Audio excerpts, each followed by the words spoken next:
तो अभी मैं आपको दिखाती हूँ मड़ुआ का आटा, जिसकी मैं रोटी बनाऊंगी, जिसको यहाँ पे शायद नाचनी का आटा बोला जाता है। तो वो अभी मैं थोड़ा सा एक ही रोटी के बराबर में बना रही हूँ अभी तो फिलहाल। तो आपको मैं दिखाती हूँ कैसे इसका आटा लगाती हूँ, कैसे इसकी बनाती हूँ रोटी। क्योंकि हाथ से बनता है ना, मेरे को इतना अच्छे से नहीं आता, इतने परफेक्ट तरीके से नहीं आता, पर जैसा आता है मैं आपको ज़रूर दिखाऊँगी। तो अभी आप देखो,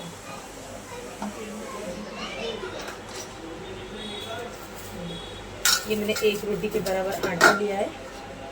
इसको मैं फिलहाल गूँथ लेती हूँ थोड़ा थोड़ा करके।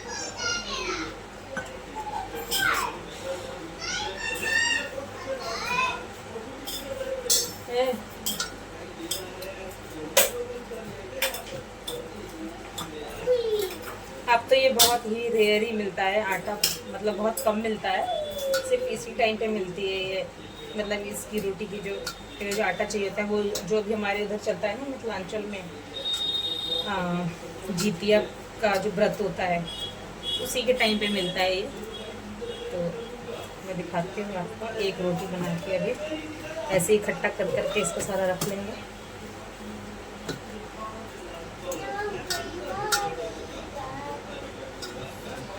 और हमारे यहाँ ना आज के दिन ना ये खाना इम्पोर्टेंट होता है, खाया जाता है, हर कोई खाता है ये। बस इसको ना कुछ ऐसे ऐसे करके ना गूंथते जाएंगे जल्दी जल्दी।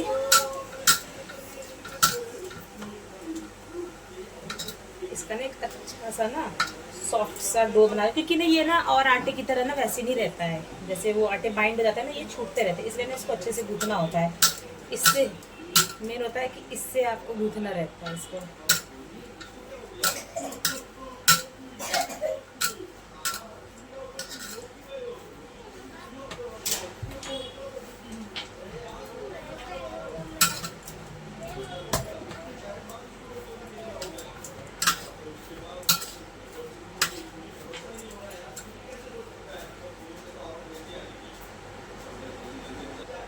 तो यहाँ पे मैंने एक तरफ जो है वो तवा भी रख दिया है गर्म होने के लिए।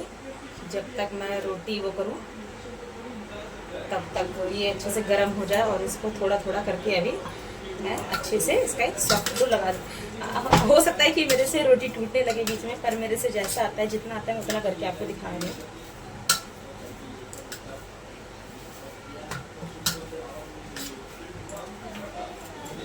इसको ना इस प्रकार से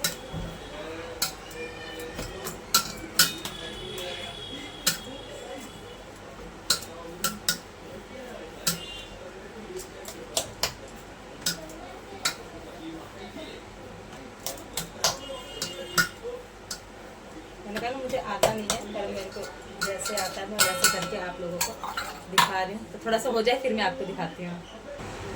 तो ये देखो, कुछ इसको ऐसे ऐसे करते करते मैं करती जा रही हूँ। मेरे को डर लग रहा है बस ये टूट ना जाए, क्योंकि मेरे को आता नहीं है ये इतने अच्छे तरीके से।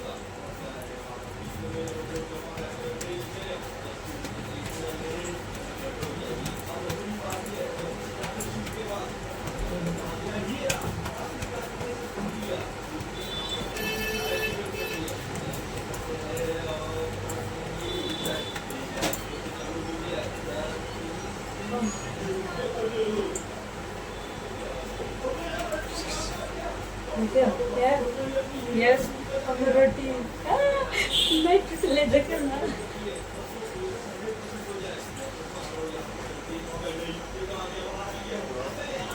ये देखो इतना बड़ा मैंने रोटी, आ रही है एक सेकेंड, इतना बड़ा रोटी मैंने बनाया है। तो ये देखो मैंने रोटी जैसी डाला ना वैसी नहीं, मुझे लगा कि ये चिपक रहा होगा, तो मैंने बस सिर्फ इसको एक बार ऐसे किया और ये छूट गया। तो ये थोड़ी देर रह चुका है, तो इसको मैं अब पलट देती हूँ और एकदम मीडियम फ्लेम पे इसको पकने दूंगी। तो यहाँ पे आप देख सकते हैं मैं रोटी को पलट पलट के मतलब दोनों तरफ से पलट पलट के सेक लूँगी, ताकि रोटी मेरी अच्छी से पक जाए और इसमें कच्चापन ना रहे। क्योंकि पता है क्या होता है, अगर थोड़ा सा भी कच्चापन अगर रहेगा ना, तो फिर हमारी पूरी रोटी बर्बाद हो जाती है। और इसका बेस्ट कॉम्बिनेशन होता है, वो मैं अभी आपको दिखाने वाली हूँ।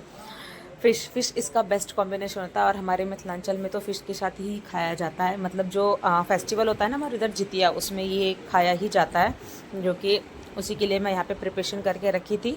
हल्दी, नमक, मिर्च और लहसुन डाल के मैंने इसको मैरिनेट करके रखा था और साथ ही ऑयल भी गर्म हो रहा था।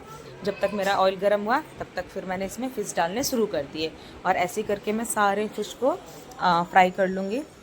और फ़िश के फ्राई करते समय ही ना, जैसे जैसे मेरे को टाइम मिलता रहता है तो मैं क्या करती हूँ, वो भी साथ के साथ ही जैसे मसाले वगैरह ग्राइंड करना रहा तो मैं उन सबको पीस के रख लेती हूँ, ताकि ना बार बार फिर ऐसे में ना लेट ना हो। और वैसे भी ये बहुत जल्दी जल्दी में फ़िश बन रहा था तो मैं साथ के साथ ही करती गई और सारा प्रिपरेशन भी साथ में कर लिया और फ़िश भी रेडी हो गया। तो इससे ना काम जो है वो ईज़ी पड़ जाता है। तो अभी मैं आपको दिखाऊंगी कि मैंने क्या सब ग्रेट करके रखा है, मतलब क्या सब मैंने जो पेस्ट बना के रखा है वो भी आपको दिखाऊंगी और साथ के साथ मैं फ़िश भी फ्राई कर रही हूँ ईज़ी के लिए, ताकि मुझे ज़्यादा टाइम ना लगे। तो अभी आपको दिखाते हैं मैंने क्या क्या करके। तो यहाँ पे अदरक, लहसुन, हरी मिर्च, प्याज, मस्टर्ड ऑयल, इन सब का मैंने करके रख रखा था प्रिपरेशन। तो अब आपको आगे दिखाते हैं कि कैसे क्या मैंने इसकी ग्रेवी वगैरह कैसे तैयार करी है।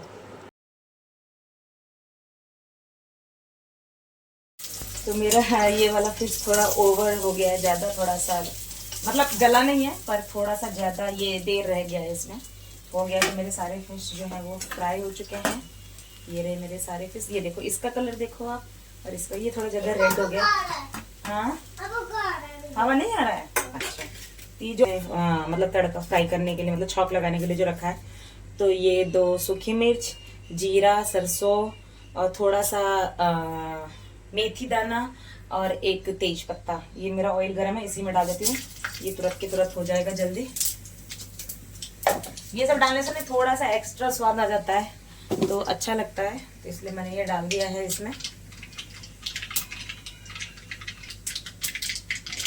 तो ये जैसे चटक जाएंगे फिर इसमें मैंने पेस्ट बना के रखा है अदरक, लहसुन और मिर्च वगैरह का, वो डाल दूंगी इसमें साथ के साथ। ये डाल दिया, इसको बस थोड़ा देर इसको अच्छे से भून लूँगी ताकि लहसुन का जो है वो कच्चापन जो है, स्मेल जो है वो चली जाए इसमें से। और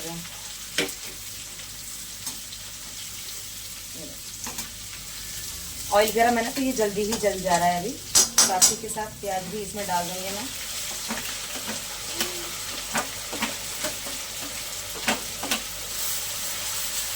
अब इसको आराम से भुनेंगे थोड़ी देर तक, जब तक प्याज अच्छे से भुन नहीं जाता, इसका कच्चापन जो है वो चला नहीं जाता प्याज में से, तब तक इसको भी हम अच्छे से भुनेंगे। अब थोड़ा सा नमक डाल के इसको भुनेंगे, इसको भून लेती हूँ, फिर उसके बाद आपको दिखाती हूँ किस तरीके से भुनना है।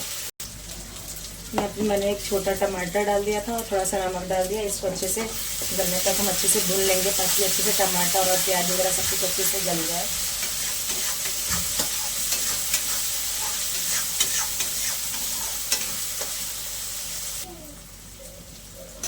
तो प्याज यहाँ पे लगभग भुन चुका है, इसका कलर थोड़ा सा चेंज हो चुका है, तो इसमें मैं सारे मसाले जो है वो डाल दूँगी। तो ये हल्दी,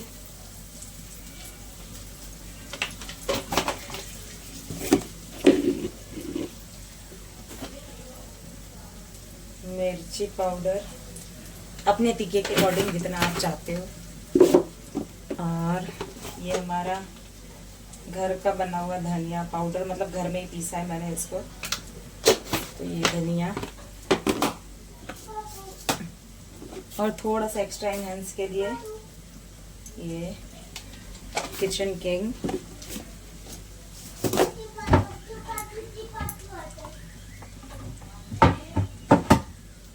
और ये थोड़ा सा रंग वाला लाल मिर्च कलर आने के लिए फिश में।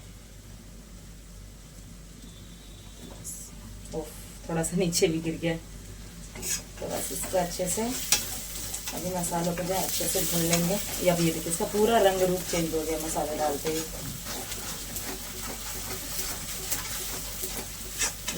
मसाले क्या बेहतरीन भून रहे हैं मेरे, आप देख सकते हो, एकदम लाजवाब लग रहा है देखने में।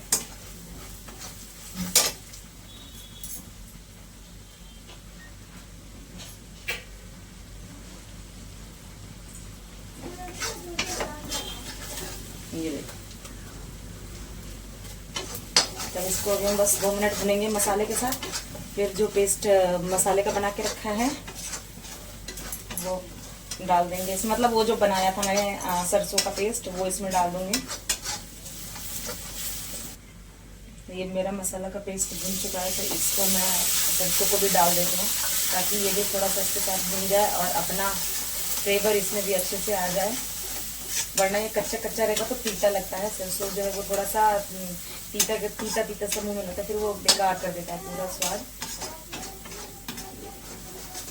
इसको 2 मिनट भूनूंगी, फिर मैं इसमें अपने उसके हिसाब से ग्रेवी डाल दूँगी। तो मसाला में से ऑयल चारों तरफ से सेपरेट हो रहा है, तो मसाला भून चुका है और इसमें अपने हम ग्रेवी के अकॉर्डिंग पानी डाल देते हैं।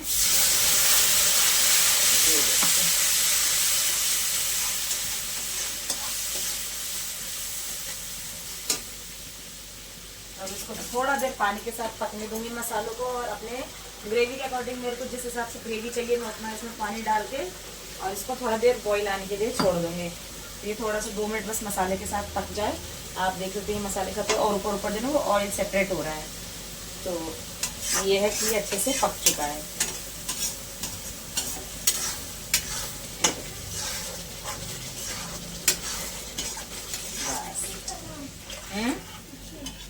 पापा वो निकाल रहे हैं, देखो।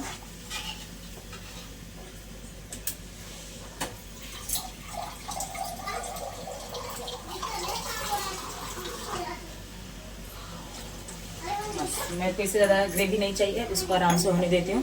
अब आपको दिखाती हूँ फिश बनने के बाद।